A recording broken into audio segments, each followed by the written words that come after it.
The sterile scent of antiseptic and floor wax burned my nostrils, a smell that I would forever associate with the ultimate betrayal. The rhythmic beep, beep, beep of the heart monitor was the only thing keeping time in the suffocating silence of room 304. My eyes were squeezed shut, my breathing deliberately shallow, and even mimicking the deep chemical slumber of the heavily medicated. But my mind was a razor blade, sharp and terrifyingly awake. She's dead weight, David. Just dead weight.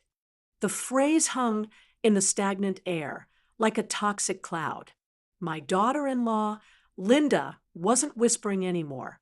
She was bold, emboldened by my supposed unconsciousness and the privacy of the hospital room. I could hear the rustle of her expensive silk blouse as she crossed her arms. Look at her, she continued, her voice dripping with a mixture of pity and disgust that made my stomach turn. The doctor said the hip recovery could take months, maybe a year at her age. Do you really want to change diapers for months? Do you want her dragging down our vibe just when we're finally getting into the Lakeshore Country Club? We are on the wait list, David. We need to look vibrant, successful, not like caretakers for a drooling geriatric. There was a heavy pause. I waited for my son, David, my beautiful, soft-hearted boy whom I had raised to be a man of honor, the boy whose scraped knees I had bandaged, whose college tuition I had paid in full, to defend me, to tell her that I wasn't dead weight, but the woman who had built the empire that funded their entire lifestyle. It's not ideal, Lynn, David said, his voice weak, trembling with that pathetic passivity that had defined his marriage since the day he met her. But she's my mom. The estate is complicated. If we move her, people might talk. It's not complicated if we declare her incompetent. Linda snapped, the sound of her long acrylic nails tapping against the plastic bed rail, echoing in my ears like gunshots. I found a place. Sunny Meadows. It's way out in the county near the industrial park. It's cheap, state-funded. We drop her there, get the doctors to sign off on post-operative cognitive decline, and we get power of attorney to manage her assets. By the time anyone notices she's gone, we've sold the townhouse, liquidated the portfolio, and secured our future. David, listen to me. This is our chance to finally live the life we deserve, without her looming over us with her checkbook and her judgments. My heart hammered against my ribs, so hard I feared the EKG monitor would speed up and give me away. A hot flush of adrenaline flooded my system, warring with the pain in my fractured hip. But I didn't move. I didn't open my eyes. I just felt the cold, hard steel of my new Series 9 smartwatch pressing against my wrist under the heavy hospital sheets. My name is Margaret, and if you want to hear more stories, subscribe to the channel and let me know where you're listening from. To understand how I ended up feigning a coma while my family plotted my demise, you have to understand the woman I was before the fall. I wasn't just a grandmother who baked cookies and knitted scarves. I was Margaret the Shark Sterling. For 35 years, I ran one of the most successful commercial real estate firms in Chicago. I dealt with union bosses, corrupt city officials, and cutthroat developers who would sell their own mothers for a zoning permit. I knew how to read a contract, I knew how to negotiate a deal, and I certainly knew how to spot a liar. But age is a cruel thief. It steals your agility, then your confidence, and finally, your visibility. 6 weeks ago, I slipped on the marble foyer of my townhouse. A simple, stupid accident. A fractured hip. Suddenly, the shark was just an old lady in a drafty hospital gown, dependent on nurses for water and on her family for comfort. Or so they thought. The plan Linda outlined in that hospital room wasn't just cruel, it was calculated. They were going to leverage my temporary immobility to claim I was suffering from dementia. They would shuffle me off to the cheapest facility they could find, isolating me from my lawyers, my friends, and my resources, while they stripped my assets like vultures picking a carcass clean. When they finally left the room that afternoon, leaving a lingering scent of Linda's overpowering floral perfume, I opened my eyes. I stared at the acoustic tiles of the ceiling. Tears leaked from the corners of my eyes, hot and stinging, not tears of sadness, not tears of fear. They were tears of pure, molten rage. I reached for the bedside table with a trembling hand. They had taken my iPhone. "So you can rest, Mom," David had said earlier, slipping it into his jacket pocket with a guilty smile. "You don't need the stress of business emails." But they had forgotten the watch. My grandson, Leo, the only decent soul in the entire bloodline, currently studying architecture in London, had sent it to me for my 70th birthday. "It has cellular, Grandma," he told me on FaceTime, his face bright and eager. "It works even if you don't have your phone nearby. And it records high-quality audio, just in case you get a brilliant idea for a building renovation while you're walking the dog." I tapped the screen. The voice memo app was open. The red waveform was still scrolling, a digital testament to their treachery. Recording saved, 43 minutes. I played back the last 5 minutes, holding the watch to my ear. Linda's voice was crystal clear, preserved in high definition. "Cheap, state-funded. We drop her there, declare her incompetent, live the life we deserve." I had the gun. Now, I just had to wait for them to walk in front of the bullet. The next 2 weeks were a masterclass in deception. I played the part of the confused, frail invalid perfectly. I, who had negotiated multimillion-dollar skyscrapers, now pretended I couldn't remember what day of the week it was. When David came to visit, looking guilty and shuffling his feet, I would deliberately call him by his father's name. "Robert." I would ask where my cat was. I haven't owned a cat in 20 years. I saw the relief wash over his face every time I slipped up. My senility made his betrayal easier to swallow. If Mom is already gone mentally, he told himself, then warehousing her body isn't a crime. It's mercy. It's effective management. Linda was less subtle.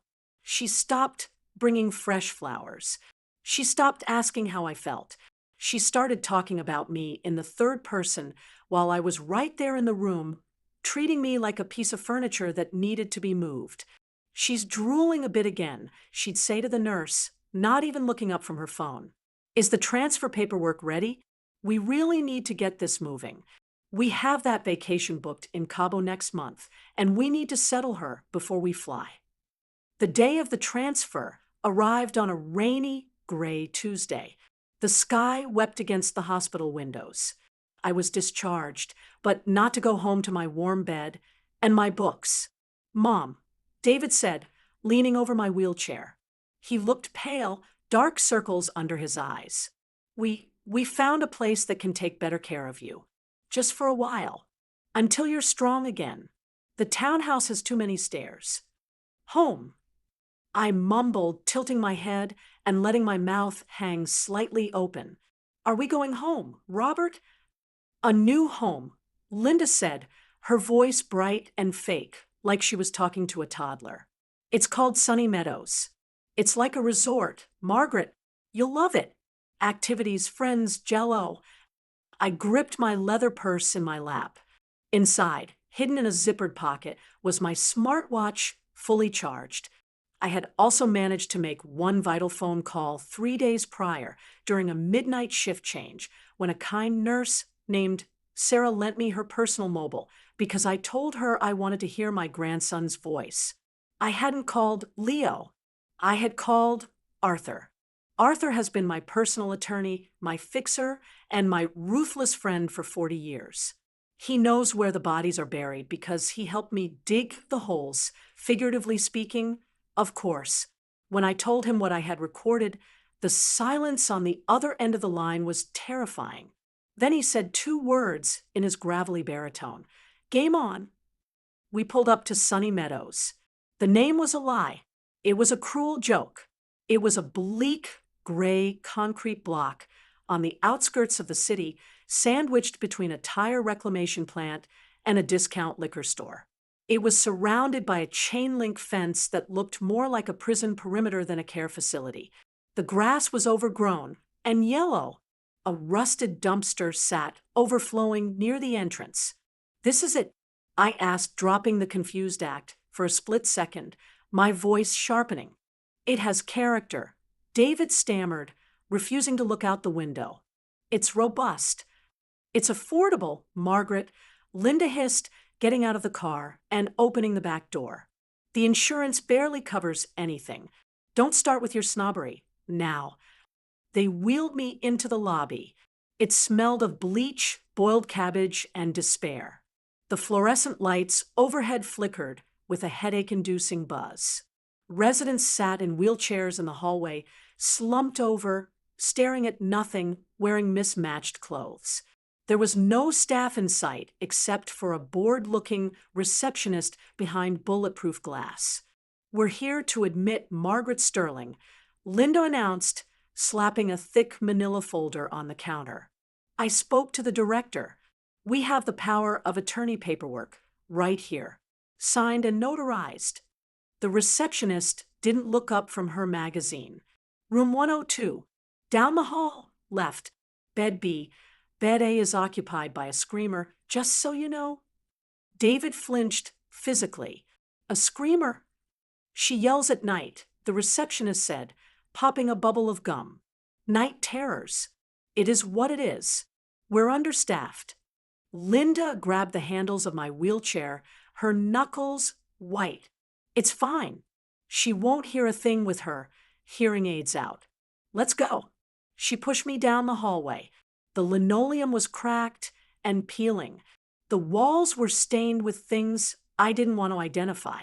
This was where they were leaving me to die. This was the value of my life to them. The price of a vacation in Cabo and a quick sale of my townhouse was this hellhole. We reached room 102. It was a closet, 2 narrow, hospital-style beds separated by a torn, stained curtain. The woman in bed, A, was moaning softly, curled in a fetal position. "Here we are," Linda said, locking the wheelchair brakes with a violent click.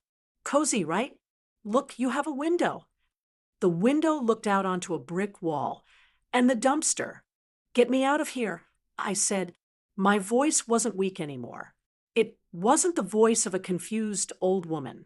It was the voice that had made union representatives tremble in 1998. It was cold, hard, and steady. Linda laughed. A sharp barking sound. "Oh, stop it, Margaret. You're confused. You're having an episode. This is for your own good," I said. I looked up, locking eyes with David, pinning him with my gaze. "Get me out of here. Now." "Mom, please," David pleaded, looking at the door as if he wanted to run. "Don't make a scene. We can't care for you at home. We don't have the money for private nurses. We don't have the time." "You don't have the money," I corrected him, my voice rising. "I have the money. Millions of it. Money you were planning to steal." The air in the room changed instantly. The temperature seemed to drop 10 degrees. Linda stopped unpacking my small bag of clothes. She turned slowly, her face contorted in confusion. "What did you say?" I said, "I know." I replied, sitting up straighter than I had in weeks, ignoring the searing pain in my hip. "I know about the plan. I know about the dead weight comment. I know about the scheme to declare me incompetent and liquidate the estate while I rot in this place." Linda narrowed her eyes, stepping closer. "You're hallucinating. This is the dementia talking. The doctor warned us about this paranoia. David, go get the nurse. She needs a sedative immediately." "I don't need a sedative. Linda, I need a lawyer. And luckily, he's about 2 minutes away." "You're bluffing," Linda sneered, crossing her arms. "You don't even have a phone. We took it. You have no way to contact anyone." I slowly raised my left wrist. The screen of the Apple Watch glowed in the dim light. I tapped the screen. I pressed play on the favorites list. Linda's voice, tinny but unmistakable, filled the small, sad room, bouncing off the peeling paint. We drop her there, get power of attorney, liquidate the portfolio, finally live the life we deserve. David's face went white. He looked like he was going to vomit. He backed up until he hit the wall, sliding down slightly. Mom, that's out of context. Out of context, I laughed, a cold, dry sound that felt like sandpaper. It sounded like a very specific business plan to me, David. A hostile takeover. Give me that watch, Linda hissed. She lunged at me. She actually lunged at a 65-year-old woman in a wheelchair, her hands hooked into claws. I wouldn't do that if I were you, a deep, booming baritone voice echoed from the doorway. We all turned. Arthur was standing there. He was 6'4", wearing a $3,000 custom charcoal suit that looked like an alien artifact in this dump. He was flanked by two large men in dark suits who looked very much like private security, because they were. Arthur? David squeaked, his voice cracking. David. Arthur nodded, his face grim and unsmiling. Linda, you've brought Margaret to a lovely establishment. I believe this facility has 14 health code violations pending and 2 lawsuits for patient neglect. Charming choice. Who are you? Linda screamed, realizing her control was slipping away. Get out. This is a private family matter. You have no right to be here. Actually, Arthur stepped into the room, stepping over a stain on the floor with distaste, and handed a thick envelope to David. It's a legal matter now. That envelope contains a temporary restraining order, a revocation of your power of attorney, which, by the way, was obtained under duress and fraud, and an eviction notice. Eviction? Linda shrieked. We live in our house. You live in Margaret's house, Arthur corrected, checking his own watch. The house she kindly allowed you to occupy rent-free for 5 years, so you could save money. That ends today. You have 72 hours to vacate the premises. The locks will be changed on Friday at noon. The security team will be there to ensure nothing of Margaret's is removed. You can't do that. Linda turned to David, shaking him. Do something. She's your mother. She's senile. She doesn't know what she's doing. David looked at me. His eyes were filling with tears. He looked at the envelope in his hand, then at me. Mom, we were just scared. We didn't know what to do. The medical bills. I have full insurance, David. I said softly. You know that. This wasn't about bills. This was about inheritance. You wanted the payout without the waiting period. We can fix this. David took a step toward me, reaching out a hand. I'll take you home right now. We'll get the best care. I promise. I'll fire Linda. I'll talk to her. I looked at my son. I saw the fear in his eyes. Not fear of losing me, fear of losing the safety net. Fear of losing the lifestyle I provided. Fear of the hard work that lay ahead. I am going home, David, I said. Arthur has a car waiting. It has heated seats and a driver who doesn't wish I was dead. But you aren't coming with me. You aren't my caretaker anymore. You aren't my beneficiary anymore. You're just a man who let his wife convince him to throw his mother in the trash to buy a country club membership. Mom, please. He fell to his knees on the dirty floor. It was a pathetic sight. Don't cut us off. We have debt. We have the car leases. We have the credit cards. Then I suggest you sell the cars, I said, echoing a sentiment I had heard Linda use about my own belongings. Or maybe Linda can get a job. I hear this place is hiring cleaners. She seems to have strong opinions on hygiene. Arthur signaled to the security guards. One of them stepped forward and took the handles of my wheelchair, releasing the brake. Wait. Linda blocked the door, spreading her arms. She was frantic now, her mascara running. You can't leave us here. Our car. David, where are the keys? David patted his pockets. He looked up, horror-struck. I, I think I left them on the counter at the nurse's station when I signed the papers. We picked them up, Arthur said smoothly, pulling a set of keys from his pocket. Since the car is technically registered to Margaret's company, we'll be taking that too. It's a company asset, and you are no longer employees. How are we supposed to get home? Linda screamed. We are 20 miles from the city. I looked at my watch. Uber is an option, though it might be surge pricing right now. Or the bus. It stops 3 miles down the road. It's good exercise. You said you wanted to look vibrant for the country club, didn't you? The guard wheeled me past her. She was screaming obscenities now, her mask of civility completely shattered, revealing the ugly, greedy creature beneath. David was just sobbing on the floor, holding the eviction notice like a death sentence. As we exited the building, the fresh air hit my face. It smelled of rain and exhaust, but to me, it smelled like freedom. It smelled like victory. Arthur opened the door of his black Mercedes sedan. The leather seats were warm and soft. Where to, Margaret? Arthur asked as he settled into the driver's seat.